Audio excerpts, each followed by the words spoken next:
রমজান মাস সংযম, আত্মশুদ্ধি আর সহমর্মিতার সময়।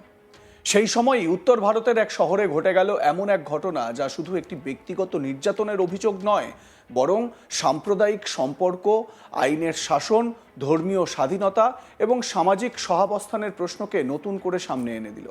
উত্তরাখণ্ডের রুদ্রপুর শহরে এক প্রবীণ মুসলিম ব্যক্তি ফাঁকা জমিতে একটি মাঠে নামাজ পড়তে গিয়ে আক্রান্ত হয়েছেন। এমন অভিযোগ ঘিরে এখন তোলপাড় রাজনৈতিক ও সামাজিক মহলে। এই ঘটনার একটি ভিডিও ইতিমধ্যেই সোশ্যাল মিডিয়ায় ঘুরছে। ভিডিওতে দেখা যাচ্ছে কয়েকজন ব্যক্তি লাঠি হাতে ওই ব্যক্তিকে মারছেন, গালাগাল দিচ্ছেন এবং ধর্মীয় স্লোগান দিতে বাধ্য করছেন। অভিযোগ অনুযায়ী আক্রান্ত ব্যক্তির নাম শাহিদ। তিনি রেশমবাড়ি এলাকার বাসিন্দা। রমজান মাসে জগৎপুরা এলাকার একটি মন্দিরের সামনে ফাঁকা জমিতে তিনি নামাজ পড়ছিলেন বলে জানা গিয়েছে। সম্ভবত এই কারণেই তিনি এই আক্রান্তের শিকার হন বা তাকে আক্রমণ করা হয়। মসজিদের সামনে সবাই সমবেত হয়ে নামাজ পাঠ করতে আমরা দেখি, কিন্তু মন্দিরের সামনে এভাবে ফাঁকা জায়গায় একা একা নামাজ পাঠ করছেন সচরাচর এই ছবি কি দেখা যায়? যাই হোক, তো ঘটনাস্থল হিসেবে যে মন্দিরটির নাম উঠে এসেছে সেটি হলো আত্রিয়া মন্দির। মন্দিরের ম্যানেজার অরবিন্দ শর্মা জানিয়েছেন, মন্দিরের জমিতে অন্য কোনো ধর্মীয় কার্যকলাপ তিনি বরদাস্ত করবেন না, মামলা হলেও না। অন্যদিকে শাহিদের দাবি, তিনি যে জায়গায় নামাজ পড়ছিলেন তা মন্দির থেকে যথেষ্ট দূরে এবং ফাঁকা জমিতে। তিনি কয়েকদিন ধরেই সেখানে কাজ করছিলেন। সংবাদ সংস্থা পিটিআই এর রিপোর্ট অনুযায়ী পুলিশের বক্তব্য, অভিযোগের ভিত্তিতে তদন্ত চলছে। আহত ব্যক্তিকে মেডিকেল পরীক্ষার জন্য পাঠানো হয়েছে এবং আইনি ব্যবস্থা নেওয়া হবে। আপনাদের পুরো ভিডিওটি একবার দেখাই শুরু থেকে, দেখুন।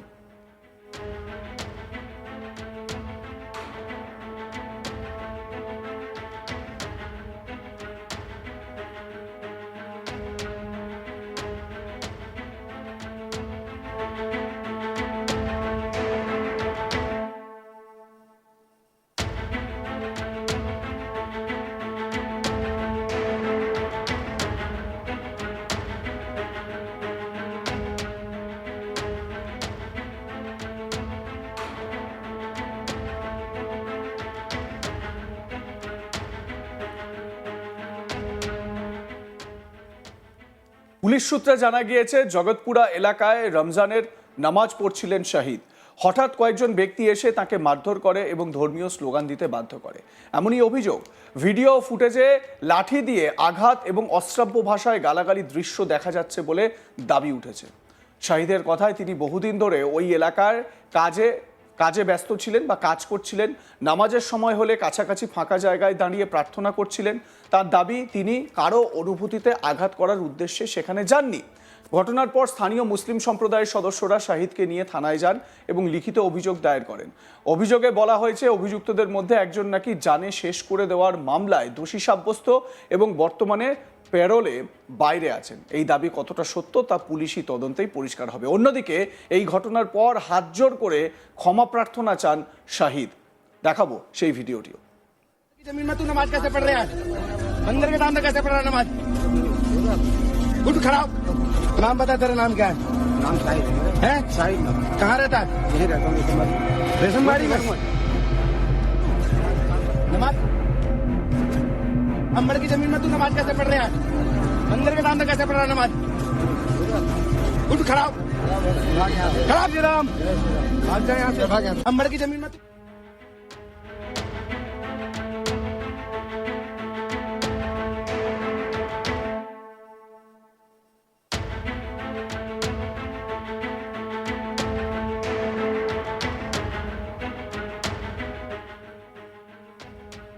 মন্দিরের ম্যানেজার অরবিন্দ শর্মা স্পষ্ট ভাষায় বলেছেন, মন্দিরের জমিতে অন্য ধর্মের কার্যকলাপ সহ্য করা হবে না। তার বক্তব্য, মামলা হলেও আমরা তা বরদাস্ত করব না। এই মন্তব্য গুরুত্বপূর্ণ, কারণ এখানে মূল প্রশ্ন দাঁড়ায়, জমিটি কার? সেটি কি মন্দিরের অধীনস্থ নাকি সরকারি বা পৌরসভার ফাঁকা জমি?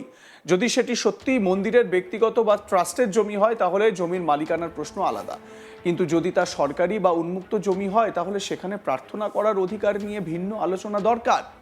আইন বিশেষজ্ঞদের মতে, ভারতে ধর্মীয় স্বাধীনতা সংবিধান প্রদত্ত অধিকার, তবে সেই স্বাধীনতা পাবলিক অর্ডার, মোরালিটি ও হেলথের শর্ত সাপেক্ষে। মানে আপনার কাছে ধর্মীয় স্বাধীনতা আছে বলেই আপনি আপনার ধর্ম পালন করতে পারবেন বলেই সাধারণ মানুষের অসুবিধা হবে বা সাধারণ মানুষের যে সার্ভিস সেই সার্ভিস ব্যাহত হবে, এই কাজ কিন্তু করতে পারেন না। প্রার্থনা যদি শৃঙ্খলা ভঙ্গ না করে তবে তা ব্যক্তিগত অধিকার, কিন্তু যদি জমি ব্যক্তিগত মালিকাধীন হয় তাহলে অনুমতি ছাড়া ব্যবহার নিয়ে আপত্তি উঠতেই পারে। প্রশ্ন হলো, এই আপত্তি জানাবার পদ্ধতি কি হবে? মারধর ও জোর করে স্লোগান দেওয়ানো কি কখনো গ্রহণযোগ্য? পুলিশ ঘটনাস্থলে পৌঁছে দুই সম্প্রদায়কে শান্ত থাকার আহ্বান জানিয়েছে। শাহিদকে মেডিকেল পরীক্ষার জন্য পাঠানো হয়েছে। অভিযোগের ভিত্তিতে আইনি ব্যবস্থা নেওয়া হবে বলে জানানো হয়েছে। এখানে প্রশাসনের কাছে দুটো বড় চ্যালেঞ্জ: দ্রুত নিরপেক্ষ তদন্ত, সম্ভাব্য সাম্প্রদায়িক উত্তেজনা রোধ। এ ধরনের ঘটনা ছোট শহরে দ্রুত উত্তেজনা ছড়াতে পারে। সামাজিক মাধ্যমে ভিডিও ভাইরাল হলে তা আরও দ্রুত প্রভাব ফেলে। তাই পুলিশের প্রাথমিক ভূমিকা শুধু মামলা নেওয়া নয়, বরং পরিস্থিতি নিয়ন্ত্রণে রাখা।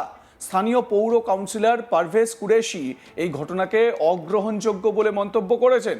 তার বক্তব্য, কারো আপত্তি থাকলে প্রশাসনকে জানানো উচিত ছিল, মারধর করা নয়।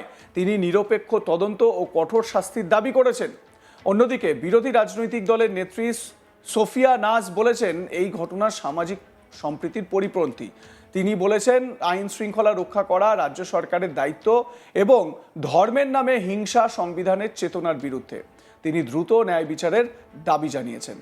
সোফিয়া নাজ যে রাজনৈতিক দলের প্রতিনিধিত্ব করেন তা হলো ভারতের জাতীয় কংগ্রেস। ফলে এই ঘটনায় রাজনৈতিক মাত্রাও যুক্ত হয়েছে। শাসক বিরোধী দ্বন্দ্বের প্রেক্ষাপটে বিষয়টি আরও স্পর্শকাতর হয়ে উঠতে পারে।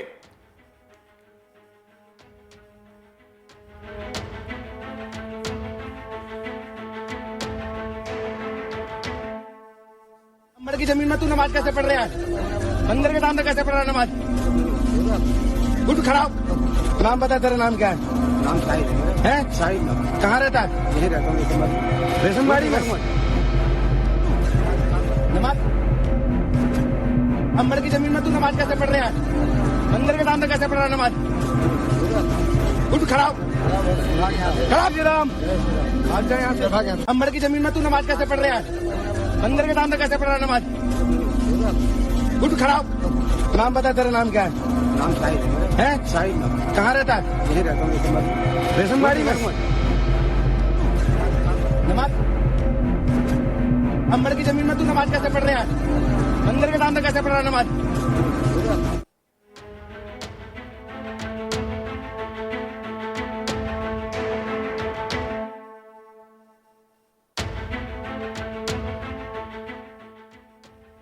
লাইক, কমেন্ট, শেয়ার করে আপনাদের মতামত জানান। দেখতে থাকুন আজ তাক বাংলা। সাবস্ক্রাইব করুন আমাদের ইউটিউব চ্যানেলটি।